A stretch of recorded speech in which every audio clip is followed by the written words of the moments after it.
The SBA said they sent that to the Treasury to get the loan back. We are sending an email to have this file recalled from the Treasury. There's good news for EIDL borrowers when it comes to making payments, especially if you've gotten behind on payments or your loan has been sent to the Treasury and you're trying to make payments on it. In this quick update, I'll talk about the good EIDL news. No matter what situation you're in, if you're one of the 4 million EIDL borrowers, or if you're one of the 33 million businesses and entrepreneurs in the US, what you can do to support small businesses as the backbone of the economy. Our petition for EIDL relief has nearly 4,000 signatures. That's at EIDL.me. But I'll loop back to that at the end. After this update, the SBA emailing the Treasury on a borrower's behalf, asking that the loan be sent back to them so the borrower can get in good standing and make payments. That's important because even if you don't have a personal guarantee on your EIDL loan, you can still be placed on this list that you definitely don't want to be on. It can stop you from getting any federal loans in the future, such as FHA loans, other SBA loans, another pitfall of falling behind on SBA payments. So this letter is good news. Let me back up and share the broader problem. 4 million businesses and entrepreneurs took EIDL loans between 2020 and 2022 to help mostly to save and stabilize their business as a result of the pandemic. Yes, there was a good amount of fraud in this program, just like all the other COVID relief programs, and those folks are being prosecuted, and investigations and prosecutions should continue there. But for everyone else, the majority of good actors, especially business owners, they took these loans often because they didn't have any other choice. To date, nearly $50 billion has accrued in interest. The majority of these 4 million businesses are still paying down interest. Take a look at this example. Initial approved amount for $150K. The business owner needed to get additional funding. The limits were raised thanks to new policies in the current administration, up to $2 million. The total approved loan amount here ended up being just around $1 million.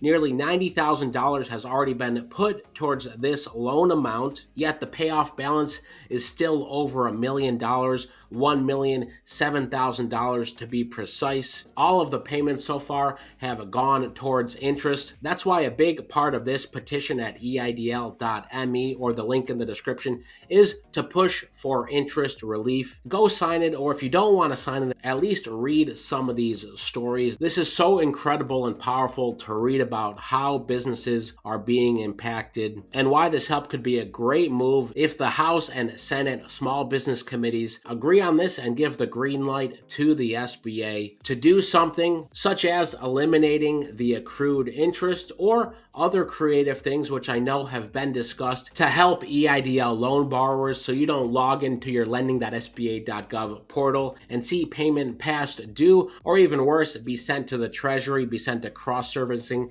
and get stuck there. Compare that to the Paycheck Protection Program. Nearly everyone had their PPP loans turned into grants. And for the small amount of folks who for some reason didn't get their PPP loans forgiven, their interest rate is only 1%. Imagine if the EIDL loans interest rate was reduced to that percent or even eliminated. Of course, the hardship accommodation plan, which I've been talking about since it went live in November 2022, and every time the SBA has extended it, allowing you to only pay 10% of your EIDL monthly payment, has been a huge help to tens of thousands of you. Since we had an SBA director on, almost 100,000 business owners have enrolled in the hardship accommodation plan, which allows them to avoid delinquency and collections and being sent to the Treasury. In this case right here is the letter. Let me read it. This happens to be from the Congressman Jay Obernolte, representing the 23rd District of California. Dear EIDL borrower, I just wanted to reach out with an update I received from the SBA. We are sending an email to have this file recalled from the Treasury. Borrower made sufficient payments to have file recalled prior to being charged off. I will follow up with any further details.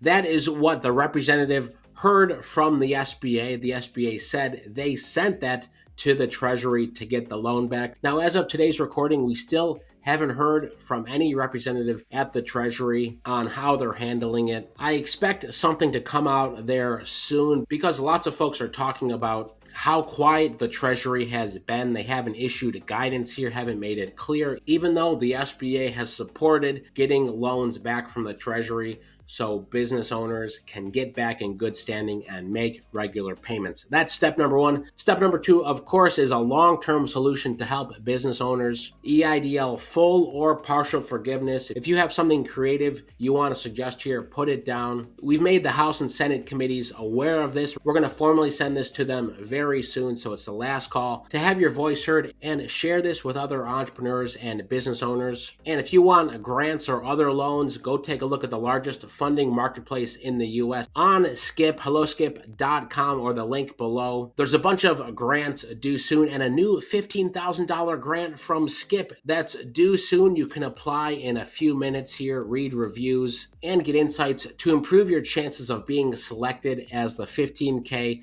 Entrepreneur Grant winner. Finally, if you want to try the Senate or Congressman route, here's the list of senators and contact information. I'll leave this link below. If you want to know what to write to your senator, book a 30-minute call with someone on the Skip team. We'll help you write the letter to the congressman, and they can work on your behalf. On the Skip website, click memberships, then go down to 30-minute expert call. Most importantly, thanks for tuning in. Stay well, stay healthy, and I'll see you in the next video.